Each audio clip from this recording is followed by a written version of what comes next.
Dramily.com, unlimited drama series. I walked through the door holding a dozen red roses like an idiot, ready to celebrate the woman who was about to destroy me. The house was dark except for the kitchen light. Our contemporary home, all glass and steel, cold surfaces that Sabrina had insisted on, felt colder than usual. I could hear her voice before I saw her, that clipped, professional tone she used when she wanted to sound important. "Eli, you're home early," she said, not looking up from her phone. She sat at the kitchen island, still in her scrubs, hair pulled back in that severe bun she wore at the hospital. Dr. Sabrina Monroe now. She'd passed her boards 3 weeks ago. "Thought we'd celebrate," I said, holding up the roses. "Your graduation ceremony is tomorrow. Figured we could sit down, Elliot." The way she said my full name made my stomach drop. Nobody called me Elliot except my mother when I was in trouble. I set the roses on the counter. They looked ridiculous now, cheap and desperate. "What's going on, Sabrina?" She slid a manila envelope across the granite. "I've been thinking about this for a while. We're in different places now. Different worlds, really." I opened the envelope. Divorce papers, already filled out, already signed by her. All I needed to do was add my signature, and my 8-year marriage would be over. "You're serious?" "Oh, completely." She finally looked at me, and her eyes were cold. "I'm starting my residency next month. I need to focus on my career. You've been supportive, I guess. But Eli, be honest. What do you bring to the table now? You fix medical equipment. I'm going to be saving lives." "I put you through medical school," I said quietly. "Worked double shifts so you wouldn't have to worry about money. Gave up my boxing career." "Your boxing career?" She laughed, actually laughed. "You were an amateur who got punched in the face for $200 a fight. That's not a career, that's a hobby with brain damage." Her phone buzzed. She glanced at it and smiled, the first real smile I'd seen from her in months. I caught a glimpse of the name. Gavin. "Who's Gavin?" "My attending physician. He's been mentoring me." She didn't even have the decency to look guilty. "He says I have real potential, that I shouldn't let anything hold me back." "Anything? You mean me? If the shoe fits." She stood up, smoothing her scrubs. "I'm staying at Maya's tonight. I'll be back tomorrow to pack more things. Sign the papers, Eli. Don't make this harder than it needs to be." "Does Gavin know you're married?" She paused at the doorway.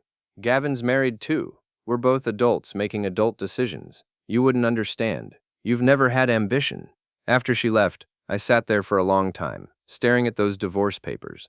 The roses were already wilting, petals dropping onto the counter like little red tears. My phone buzzed with notifications. Sabrina's social media lighting up with congratulations from her hospital friends. I scrolled through the comments. Lots of heart emojis from someone named Maya. Several from Dr. Gavin Rusk himself. I looked him up. 40 years old, silver fox type, married to someone named Patricia. His profile picture showed him at some medical conference, all teeth and confidence. The kind of guy who'd never fixed anything with his hands in his life. Sabrina had left her laptop. She'd gotten a new one for graduation, something sleek and expensive that I'd paid for. This old one sat on her desk in the spare room, probably forgotten. I opened it. She'd never been good with passwords, still used our wedding date for everything. Her email was a goldmine. Months of messages between her and Gavin. Started professional, got personal, then got explicit. But there was something else too.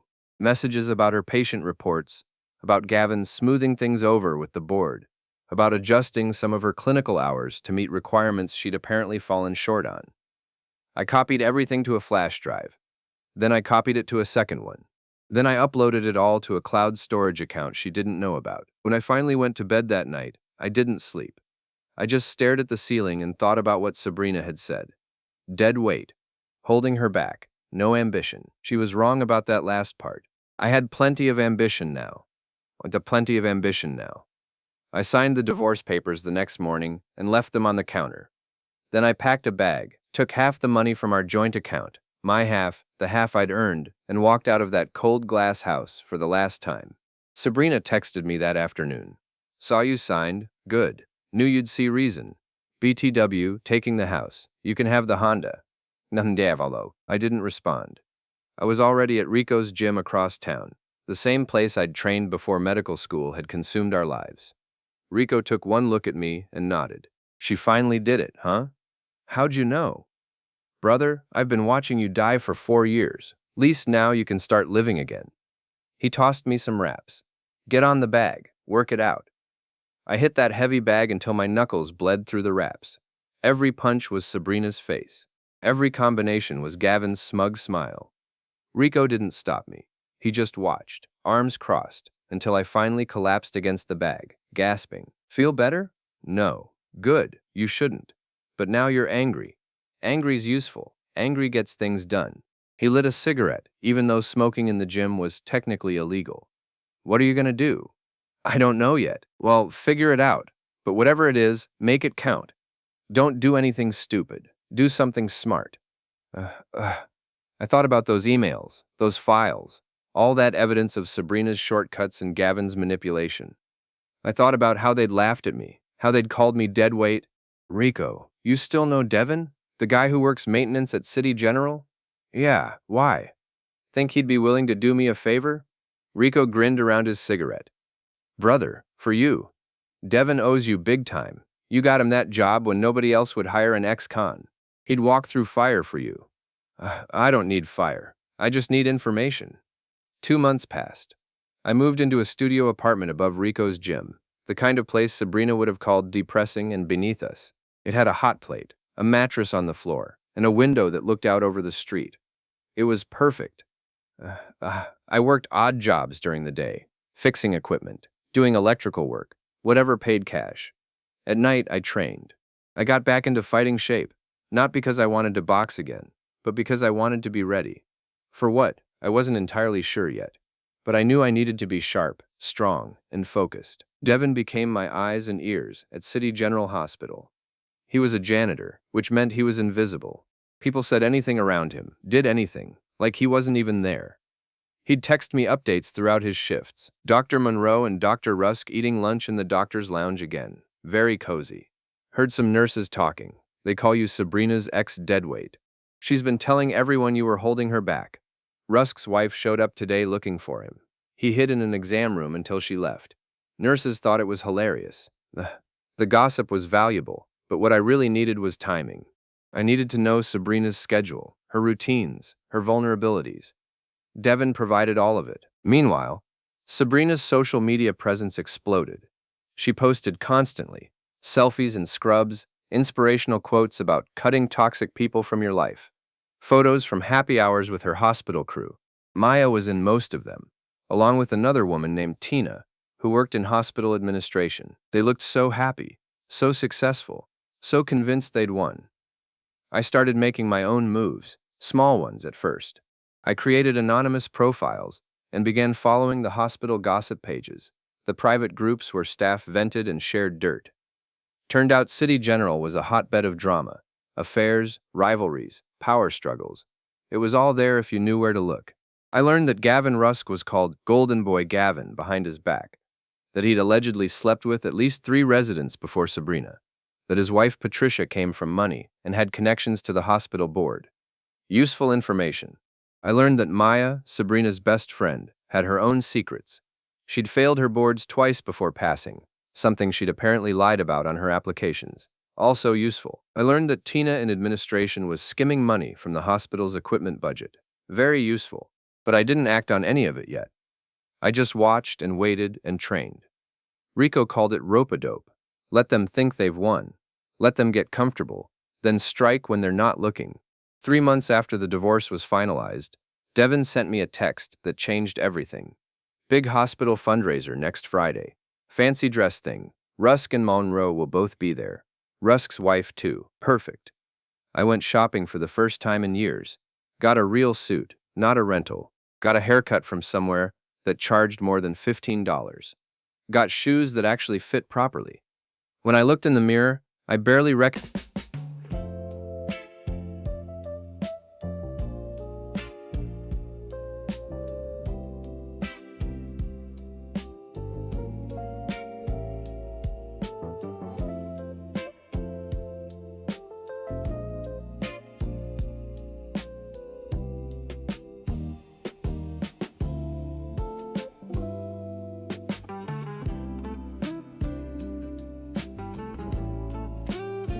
myself. I'd lost the soft edges that desk work had given me. I looked harder now, leaner, dangerous. Rico whistled when he saw me. Damn, brother, you clean up nice. Think I can pass for respectable? You look like you could buy and sell half those doctors. He adjusted my tie. What's the play? Reconnaissance. I just want to see them, see how they act when they think they're safe.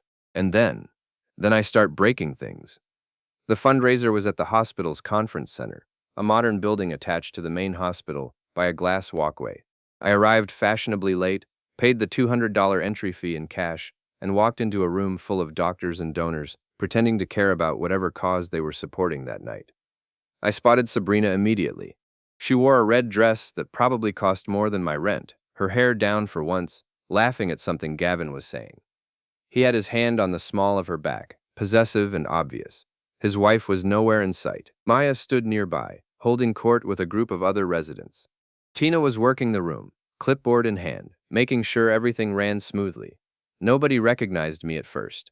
I'd changed too much.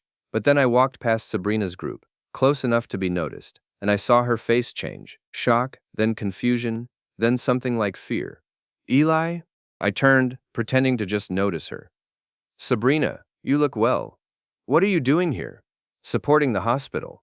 Isn't that what we're all doing? I smiled at Gavin. You must be Dr. Rusk. I've heard so much about you. Gavin's expression was priceless, caught between confusion and territorial aggression. I don't think we've met. No, but I know your wife Patricia.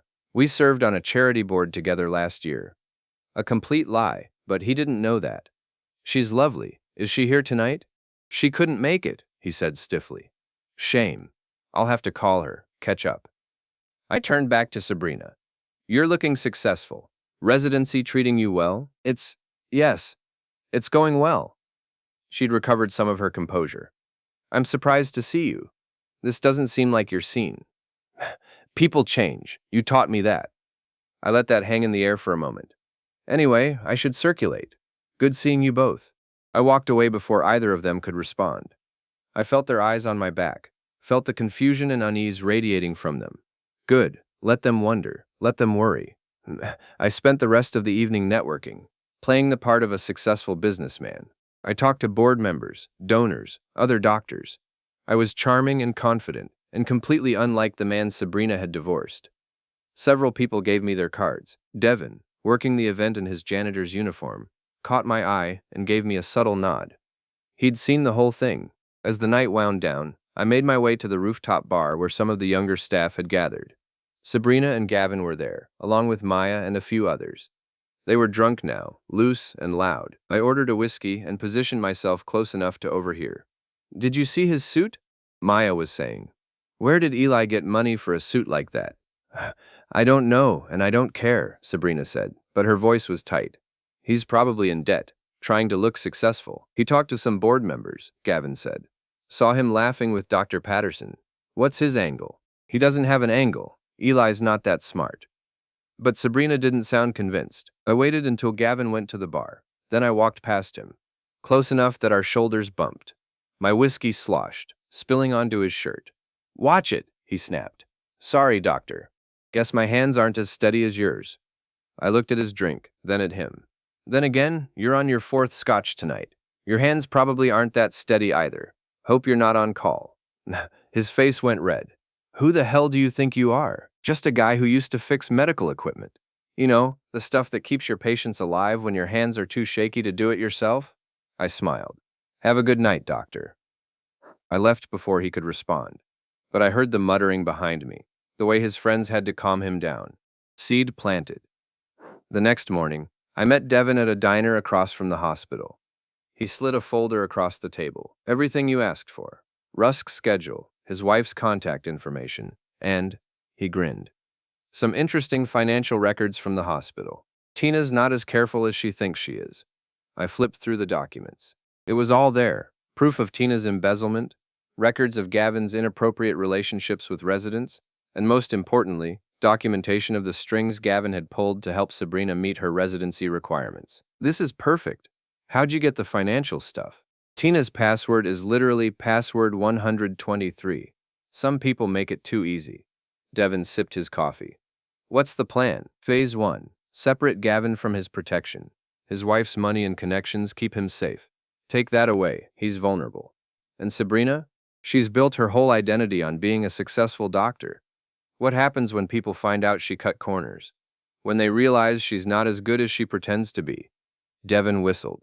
You're going scorched earth. They called me dead weight. Time to show them what dead weight can do when it falls on your head. I started with Gavin's wife, Patricia. I created an anonymous email account and sent her a carefully curated selection of text messages between Gavin and Sabrina. Nothing illegal, nothing hacked, just screenshots from Sabrina's old laptop, the one she'd abandoned. The messages were explicit enough to be damning but vague enough that Patricia would have to investigate further. I included a helpful note. Your husband is having an affair with Dr. Sabrina Monroe, a resident at City General. This has been going on for over 6 months. You deserve to know. 2 days later, Devin reported that Patricia had shown up at the hospital, demanding to see Gavin. They'd had a screaming match in the parking garage that half the staff had witnessed. It was beautiful, Devin texted. 90 days of calls to the same number. You bought a burner for her. Give it to me. One reason not to drop it. Watch more on Grammarly.com. She threw her coffee at him, called him a cliché and a disappointment. Security had to escort her out. Phase 1 complete. Phase 2 was trickier. I needed to plant doubt about Sabrina's competence without directly attacking her. So I started small. I created a fake profile on one of the medical gossip forums and posted a question about whether it was normal for residents to have attending physicians help them falsify clinical hours. Asking for a friend, I wrote. Friend's residency partner seems to have completed way more hours than possible in the time frame. Friend thinks the partner's attending physician might be fudging the numbers. Is this common? Should friend report it? The responses were immediate and vicious. Medical professionals took this stuff seriously. Within hours, people were sharing their own stories, speculating about who I was talking about, discussing the ethical implications. I added one more comment. Friend says the resident's name rhymes with Katrina and works at a hospital that rhymes with Pity General. Not subtle, but effective. By the next day, there were whispers throughout the hospital. Devin reported that people were looking at Sabrina differently, questioning her work, double-checking her patient reports. She's getting paranoid, Devin texted. Snapped at a nurse today for asking about her clinical hours. Maya's trying to calm her down, but it's not working. Good. Let her feel what I felt. Let her understand what it's like when your world starts crumbling. But I wasn't done. Not even close. Phase 3 was the most satisfying. I waited until Gavin was working a late shift. Then I went to the hospital parking garage. His Tesla was easy to spot. Vanity plate that read Dr. Rusk. I'd bought a key from a locksmith who didn't ask questions. One that worked on Tesla charging ports. I didn't slash his tires or break his windows. Nothing that obvious. Instead, I opened his charging port and stuffed a dead fish inside, then closed it. In a few days, when the smell got bad enough, he'd have to take it to the shop. They'd find the fish and he'd look like an idiot. But that wasn't the main event. I'd also bought a small GPS tracker, the kind suspicious spouses use. I attached it under his rear bumper. Now I'd know everywhere he went, everyone he saw. And I left a note under his windshield wiper. Dead weight floats. But so do you, right to the surface where everyone can see what you really are. Devin sent me video footage from the security cameras the next morning. Gavin had found the note, looked around frantically, then crumpled it up and thrown it away. But his hands were shaking. He's scared, Devin texted. Keeps looking over his shoulder. He should be. That night, Gavin tried to confront me. He'd found out where I was staying, probably from Sabrina, and showed up at Rico's gym with 2 guys I didn't recognize. Big guys, probably friends from his gym. Rico saw them first. Eli, you got company. I was working the speed bag when they walked in. Gavin looked ridiculous in his expensive workout clothes, flanked by his muscle, like a kid playing tough guy. We need to talk, Gavin said. So talk. Alone. Anything you say to me, you can say in front of Rico. He's good people. Gavin's jaw clenched. Fine. I know you're behind the rumors at the hospital. The anonymous posts, the messages to my wife. It stops now. I don't know what you're talking about. Don't play dumb. You're trying to ruin my career because you're bitter about the divorce. I stopped hitting the bag and turned to face him. Bitter? No. Bitter would be irrational. What I am is informed. I know what you did, Gavin. I know how you manipulated Sabrina's records. I know about the other residents you've slept with. I know everything. His face went pale. You can't prove anything. Can't I? I smiled. Want to test that theory? Want to see what happens when the medical board gets an anonymous tip with documentation? One of his friends stepped forward. Maybe we should just teach you a lesson right now. Rico moved faster than any man his age should be able to. He was between me and Gavin's goons in a heartbeat, a tire iron in his hand that seemed to appear from nowhere. Boys, this is a private gym, members only. You ain't members. Rico's voice was calm, almost friendly. And if you try anything stupid, well, security cameras everywhere. Plus, I got friends in the police department who owe me favors. So maybe you should leave before this gets complicated. Gavin's friends looked at each other, then at Gavin. They weren't getting paid enough for this. Come on, one of them muttered. This is stupid. Gavin stood there for another moment, trying to salvage some dignity. This isn't over. You're right, I said. It's not. It's just getting started. After they left, Rico locked the door and turned to me. You're playing with fire, brother. I know. Good. Just making sure you know what you're doing. I do. Trust me. But the truth was, I was making it up as I went along. I had a general plan. Destroy their reputations, their relationships, their sense of safety. But the specifics were evolving. Every action they took gave me new opportunities, and they were starting to make mistakes. Sabrina called me for the first time since the divorce. I almost didn't answer, but curiosity got the better of me. What do you want, Eli? Hello to you too. Don't play games. I know you're behind everything that's happening. The rumors, the posts, whatever you did to Gavin's car. His car. What happened to his car? It smells like something died in it. The dealership found a fish in the charging port. I couldn't help it. I laughed. That's terrible. Who would do such a thing? You're not funny. This is harassment. I could call the police. And tell them what? That your ex-husband might have put a fish in your boyfriend's car? They'd laugh you out of the station. I paused. Besides, you'd have to admit you're sleeping with a married man. Pretty sure that would violate your hospital's ethics policy. Silence on the other end. Then, what do you want? Want? I don't want anything, Sabrina. I already got what I wanted. Freedom from a marriage that was suffocating me. You did me a favor. Then why are you doing this? Doing what? I'm just living my life. If your life is falling apart, maybe that's not about me. Maybe that's about the choices you made. You're pathetic. And yet, I'm not the one whose career is hanging by a thread. I'm not the one whose boyfriend's wife is filing for divorce. I'm not the one who has to look over my shoulder wondering what's coming next. I let that sink in. Have a good day, doctor. I hung up before she could respond. Devin reported that Sabrina had a full meltdown at the hospital that afternoon. Yelled at a patient, threw a clipboard, locked herself in a bathroom stall for 20 minutes. Maya and Tina had to talk her down. The staff is turning on her, Devin texted. They smell blood in the water. Maya's trying to do damage control, but it's not working. Perfect. Time for phase 4. I'd been saving the best evidence for last. The emails and documents showing how Gavin had manipulated Sabrina's records. I couldn't just send them to the medical board. That would be too obvious, too traceable.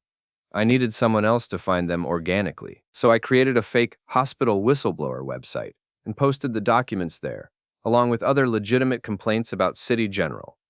I made it look like a disgruntled employee's project, something that had been collecting dirt for months. Then I anonymously tipped off a local healthcare reporter who'd been writing about hospital corruption. Check out this website. Some interesting stuff about City General and falsified resident records. The reporter bit. Within 3 days, she'd published an article. City General resident accused of falsifying clinical hours with attending physician's help. She didn't name Sabrina directly, probably for legal reasons, but she included enough details that anyone at the hospital would know exactly who she was talking about. The article quoted anonymous sources and included some of the documentation from the whistleblower website. The hospital had no choice. They launched an internal investigation. Devin kept me updated. Sabrina's been suspended pending investigation. Gavin too. The whole hospital is talking about it. Maya's freaking out because she thinks she's next. Is she? Probably should be. But I don't think they'll dig that deep unless someone points them in the right direction. I thought about it. Maya had been Sabrina's closest ally, her enabler. She'd spread the gossip about me being dead weight. She'd laughed at me on social media. Send me everything you have on Maya's falsified board scores. That night, I added Maya's information to the whistleblower website. Not prominently, just buried in the comments section, like someone had mentioned it in passing. But I made sure to tag the same reporter who'd written the original article. The dominoes were falling. All I had to do was wait. But Sabrina wasn't going to wait. She showed up at the gym 2 days later, pounding on the door until Rico let her in. I was in the ring, sparring with one of Rico's other fighters. I saw her and held up a glove. "Give me a minute." I climbed out of the ring and grabbed a towel. Sabrina looked terrible. Hair unwashed, no makeup, wearing sweatpants and a hoodie. This wasn't the polished doctor I'd seen at the fundraiser. This was someone coming apart. "You destroyed my life," she said. "I didn't destroy anything. I just stopped protecting you from the consequences of your own actions. The investigation, the article, the website, that's all you. Don't pretend it's not. Prove it." I wiped sweat from my face. "You can't, because I've been very careful. But let's say, hypothetically, that I did have something to do with it. Would you really be surprised? You threw away 8 years like they meant nothing. You humiliated me, called me dead weight, told everyone I was holding you back. Did you think I'd just disappear quietly? I thought you'd be mature about it." I laughed, a harsh sound that echoed in the empty gym. Mature, that's rich coming from someone who had an affair with her married supervisor and then falsified records to advance her career. Gavin used you. He's used other residents too. You weren't special, Sabrina. You were just convenient. And now that it's all coming out, he's going to throw you under the bus to save himself. You watch. Her face crumpled. For a moment, I almost felt sorry for her. Almost. "What do you want?" she whispered. "What will it take for you to stop?" Stop? I'm just getting started. I stepped closer. "You wanted to cut dead weight from your life. Fine. But you forgot something important. When you cut weight loose, you lose your anchor. And now you're drifting, Sabrina. No career, no reputation, no friends who actually care about you. Just you and Gavin. And we both know how that's going to end." "You're enjoying this." "I'm not enjoying it. I'm just not crying about it either." I turned back to the ring. "You should go. You're interrupting my workout." She stood there for a long moment, then turned and walked out. Rico watched her go, then looked at me. "That was cold, brother. She earned it." "Maybe, but be careful. Desperate people do desperate things." He was right to worry. That night, Sabrina and Gavin tried to turn the tables. I got a call from a detective the next morning. Detective Sarah Mills, she said, from the city police department. She wanted to ask me some questions about harassment allegations. "What kind of harassment?" "Dr. Sabrina Monroe and Dr. Gavin Rusk have filed complaints alleging that you've been stalking them, vandalizing property, and making threatening communications." I'd been expecting this. "I'd be happy to answer questions. Should I bring a lawyer?" "That's your right, but this is just a preliminary interview. We're gathering information. I'll come down this afternoon." I called Rico. "They're trying to flip the script, get me arrested for harassment." "Can they prove anything?" "No. I've been careful. Everything I've done has been either legal or untraceable, but they're desperate." "Want me to come with you?" "No. I need you to do something else." I explained my plan. Rico grinned. "Brother, you're either crazy or brilliant. Why not both?" The interview with Detective Mills was brief. She asked about my relationship with Sabrina, about the divorce, about my whereabouts on certain dates. I answered honestly. I'd been working, training at the gym, living my life. I had receipts, witnesses, alibis for everything. "What about the messages Dr. Rusk received? The note on his car?" "What note?" "It said dead weight floats." Sounds like someone's being poetic, but it wasn't me. I've had no contact with Dr. Rusk except for a brief conversation at a hospital fundraiser and when he showed up at my gym with 2 guys to threaten me. That's on security camera, by the way. Detective Mills made a note. "What about the whistleblower website?" "What about it?" "I read the article in the paper. Sounds like there are serious problems at City General. But that's not my concern anymore." "Oh." She asked a few more questions, then let me go. "We'll be in touch if we need anything else." "Oh, I'm sure you will." Outside the police station, I texted Rico. "Did you get it?" "Got it. You're going to love this." While I'd been at the police station, Rico had been following Gavin. The GPS tracker I'd planted on his car made it easy. And Gavin, in his panic, had made a critical mistake. He'd gone to meet with Tina, the hospital administrator who'd been embezzling funds. Rico had photographed them together at a coffee shop, heads close, clearly conspiring. He'd also recorded audio through the window. Just fragments, but enough to hear them discussing covering tracks and getting rid of evidence. They're planning to destroy records, Rico said when I met him back at the gym, trying to erase proof of what they did. That's obstruction of justice, maybe even conspiracy. I looked at the photos. Send these to Detective Mills, anonymously. You sure? This might blow back on you. It won't. Trust me. Oh, I was right. When the police received evidence that Gavin and Tina were attempting to destroy hospital records, the investigation expanded. The hospital was forced to preserve everything, and forensic accountants were brought in to examine the financial irregularities. Tina cracked first. Faced with embezzlement charges, she made a deal. Full cooperation in exchange for reduced charges. She gave up everything. Gavin's manipulation of resident records, Sabrina's falsified hours, the affairs, the cover-ups, all of it. Maya was next. When investigators questioned her about her own falsified board scores, she panicked and tried to blame Sabrina, claiming that Sabrina had encouraged her to lie on her applications. The hospital fired all of them.